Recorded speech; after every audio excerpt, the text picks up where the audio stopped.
अस्सलाम वालेकुम दोस्तों, मैं आसम सोहेल आपकी खिदमत में हाजिर हूँ। उम्मीद करता हूँ कि सब दोस्त खैर खैरियत से होंगे। अल्लाह पाक आप सबको अपनी हिफ्ज़ व अमान में रखे। दोस्तों, अगर आप जिस्मानी क़ुव्वत और जिनसी क़ुव्वत को बरकरार रखना चाहते हैं तो उसके लिए हम आपको एक आसान सी रेमेडी पेश कर रहे हैं। लेकिन उससे पहले अगर आप मेरे चैनल पर नए हैं और अभी तक सब्सक्राइब नहीं किया तो सबसे पहले मेरे चैनल को सब्सक्राइब कर दें। आपने ये करना है कि कलवंजी लेनी है 1 चम्मच, सौंफ लेने हैं 1 चम्मच और बड़ी इलायची के लेने हैं 5 दाने।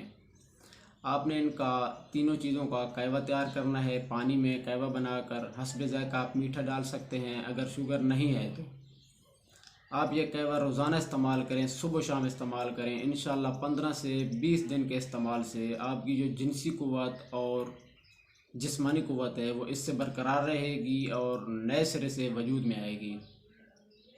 शुक्रिया।